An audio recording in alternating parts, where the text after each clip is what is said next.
GRP দেখে কিন্তু একদম ইয়ে করে দেব। Tata bye. আজকে খুব গরম আর এখন বের হব, তো কাঞ্চনকন্যা ট্রেনে ধরবো, টাইম হয়ে গেছে। তো বাবা ভাই মা সবাই রেডি হয়ে গেছে, তো চলো যাওয়া যাক। আর আজকে হচ্ছে 1 তারিখ, কালকে সুদীপ তো ওরা ফিরবে সিকিম থেকে। আর আজকে আমি ফিরছি কারণ আমার কাজ আছে পার্লারে, অনেক দিন হয়ে গেল পার্লারটা অফ রয়েছে, তো কালকে ফিরে আমার কাজ আছে। তো চলো যাওয়া যাক, লেট হয়ে যাচ্ছে। তো আমরা হাসিমারাতে যাওয়ার জন্য বের হয়ে পড়েছি মাদারিহাট থেকে। আর বাবা ড্রাইভ করছে, পাশে ভাই বসে রয়েছে আর আমার পাশে বসে রয়েছে মা। তো দেখতেই পাচ্ছ বেশ সেই দিনটা একটু ওয়েদার ঠিকঠাকই ছিল, সেরকম একটা গরম, তাও মোটামুটি গরম ছিল। তো এই দেখতে পাচ্ছ আমাকে, খুব মুখে ট্যান পড়েছিল, মুখ চোখ দেখতে পাচ্ছ, হাতে মুখে খুব ট্যান পড়ে গেছে। তো সেই নিয়ে আমি খুব কয়েকদিন চিন্তিত ছিলাম। আমরা যখন বাড়ি থেকে বের হই তখন প্রায় 3:20 বেজে গেছিলো, তাই তাড়াতাড়ি যাচ্ছিলাম, কারণ যদি ট্রেন মিস হয়ে যায় তাহলে পরে প্রবলেম হয়ে যাবে। তো তারপরেও ঠিক করেছিলাম যে যদি কাঞ্চনকন্যা না ধরতে পারি তাহলে অন্য পদাতিক বা অন্য ট্রেনে যাব, কারণ আমার আগের থেকে টিকিট কনফার্ম ছিল না। আমার হঠাৎ করেই বাড়ি ফেরার ট্রেনে সেটা ঠিক হয়েছে, কারণ আমার বাসে করে আসার প্ল্যান ছিল। তো এই তো আমরা চলে এসেছি হাসিমারা স্টেশনে। তো এবার মা নামছে আর আমিও নামছি। এবার এসে শুনলাম যে হচ্ছে ট্রেন আসতে মোটামুটি আর একটু সময় লাগবে। তো ফাইনালি হাসিমারায় চলে এসেছি। পুরো মোটা হয়ে গেছে মনে হচ্ছে, দেখে 2-3 কেজি ওয়েট বেড়ে গেছে আমার এখানে। তো চলো যাওয়া যাক। ট্রেনের টাইম মনে হয় 4টের দিকে, এখন বাজে হচ্ছে 3:40। তো বেশ অনেক দিন পর হাসিমারা স্টেশনে আসলাম। তো এই দেখো স্টেশনটা, বেশ সামনে একটুখানি হাতির আর্ট করা আছে। তো মা যাচ্ছে আর এই তো বাবা আমাকে ব্যাগ নিয়ে এগিয়ে দিচ্ছে, ভাইও আছে সাথে। তো এবার টিকিটটা কেটে নেব। আর আমি জেনারেলে এসছি এবার কাঞ্চনকন্যাতে করে। আর 10-15 মিনিট পরে ট্রেন আসে। অন্য সময় যখন আসি ট্রেনের তখন টিকিট কনফার্ম করেই আসি, স্লিপারে আসি নয়তো এসিতে আসি। আর এবার হচ্ছে আমি এমনি জেনারেলেই আসলাম, কারণ আমার তাড়া ছিল। দেখো মা পুরো মুড অফ করে রেখেছে। মা প্রতিবার এরকম করে, আমি বাড়িতে গেলেই মা এরকম কান্নাকাটি করে, আমার খুব খারাপ লাগে। তো আমি মার সামনে কান্নাকাটি করি না, কারণ মার তাহলে আরও মন খারাপ হয়ে যাবে, তাই একটু স্ট্রং থাকার চেষ্টা করি।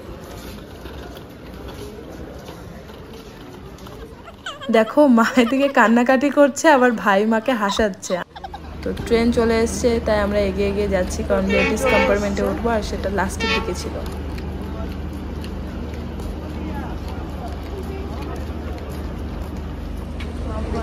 ট্রেন চলে এসছে।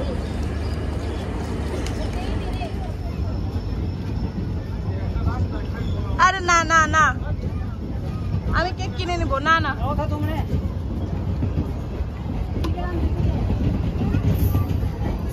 তো বাবা আমাকে ট্রেনে ব্যাগ ট্যাগগুলো তুলে দিয়ে এবার নেমে যাচ্ছে। অ্যান্ড বাবা বলছে যে বেশি গেটের সামনে দাঁড়াবি না কিন্তু, আর ফটো বেশি তুলবি না গেটের সামনে এসে। আর মা বলছে টাইম মতো খাবার খেয়ে নিবি। আচ্ছা এই কম্পার্টমেন্টে এই কয়েকটা মেয়ে, আগস্ট মাসে আসবা কিন্তু, আগস্টে আসবা। এই টাটা বাই।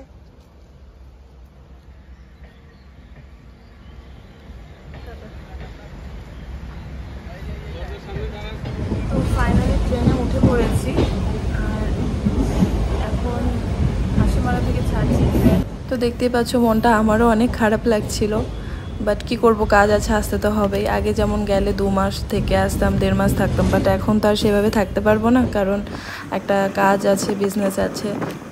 জলদাপাড়া থেকে যখন আমি আসি ট্রেনে করে তখন আমি গেটের সামনে দাঁড়াই বা জানালার পাশে বসি, কারণ ওই সময়টা বিকেলবেলাটা দেখতে খুব ভালো লাগে, এই বন জঙ্গল, কারণ আবার কবে দেখবো তার ঠিক নেই।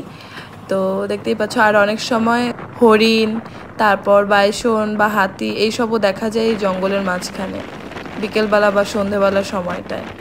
তো সেজন্য ওখান যখন জলদাপাড়ার রাস্তাগুলো ক্রস করে তখন কিন্তু ট্রেন অনেকটাই স্লোলি যায়।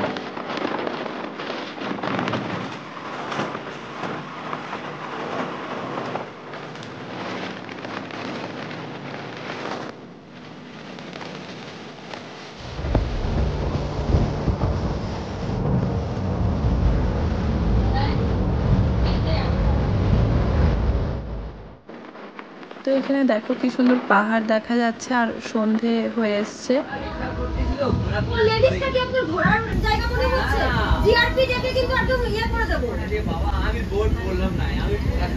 আপনি পড়াশোনা নেই জানেন না, আপনি জানলা খোলা এতগুলো পুরো লেডিস রয়েছে, আপনি কি একজন জেন্টস কাউকে দেখেছেন?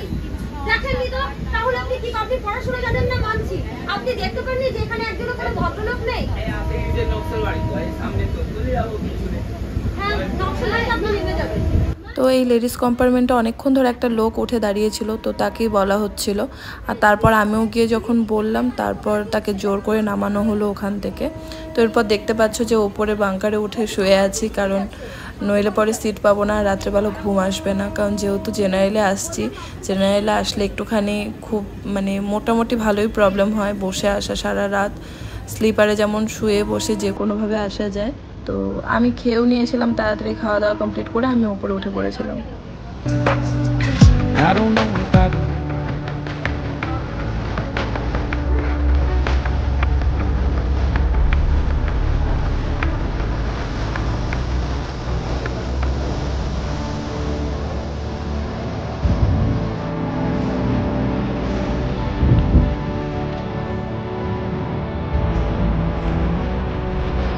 তো চলে এসেছি দমদম, আর দেখতে পাচ্ছি মেট্রো যাচ্ছে। আর দমদমে যখন ট্রেন পৌঁছায় তখন বাজে হচ্ছে 8টা। আর এই আন্টির সঙ্গে আমার ট্রেনে পরিচয় হয়েছিল। বাই। তো আমি এখন নামবো শিয়ালদাতে। দেখতে পাচ্ছ রেডি হয়ে পড়েছি ব্যাগ ট্যাগ নিয়ে, কারণ শিয়ালদার সামনেই চলে এসেছিলো। তো এই তো নামছি, তখন বাজে প্রায় 8:30, 8:20 বাজে তখন। আর এখন কল্যাণীর টিকিট কাটবো, কল্যাণী যাবো।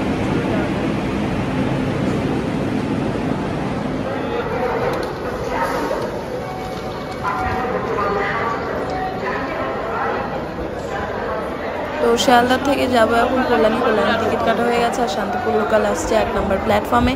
তো সেই দিকে আমি যাচ্ছি। আর খুব খিদে পেয়ে গেছিলো, আমি জানি বাড়িতে গেলে 1 ঘন্টা লাগবে, তাই আমি একটুখানি পরোটাও খেয়ে নিলাম শিয়ালদা স্টেশনে দাঁড়িয়ে।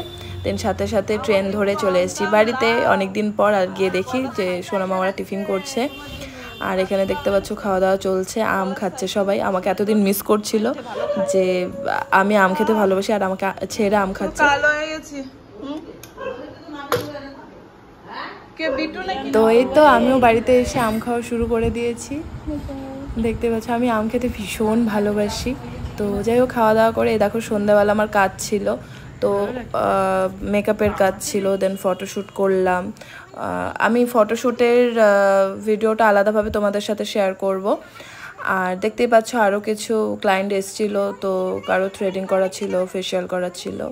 তো আমি ভীষণ টায়ার্ড ছিলাম, তারপরেও আমি কাজ করছিলাম, কারণ অনেক কজনের কাজ পেন্ডিং পড়ে গেছিলো, যারা আমার জন্য ওয়েট করেছিল যে থ্রেডিং করবে, অন্য কোনো পার্লারে যাচ্ছিল না। তো এখানে দেখতে পাচ্ছ অনেকেই আছে। তারপর সেদিন কাজ করলাম, মানে আমার শরীরটা চলছিল না, এতটাই টায়ার্ড ছিল।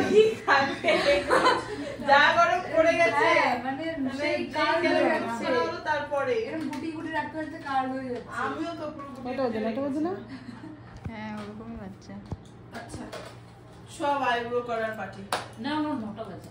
এই তো আজকে আমাদের এইখানে আমাদের ফটো সেশন, ফটোশুটের সেশন কমপ্লিট হলো। এখন শুরু হবে হচ্ছে ব্লু ব্ল্যাক আর থ্রেডিং এর। এই দূর মাথা খারাপ হয়ে গেছে, ব্লু ব্ল্যাক বলছে আবার থ্রেডিং বলছি। বসবো পারলি ব্ল্যাক, হ্যাঁ বসবো না, ও তোর আমার দিয়ে করতে হবে। এই ভিডিওটা তোমাদের কেমন লাগলো অবশ্যই কমেন্ট করে জানিও, আর ভালো লাগলে অবশ্যই একটা লাইক করো, আর যারা চ্যানেলে নতুন আছে সাবস্ক্রাইব করে পাশে বেল আইকনটা ক্লিক করে রেখো।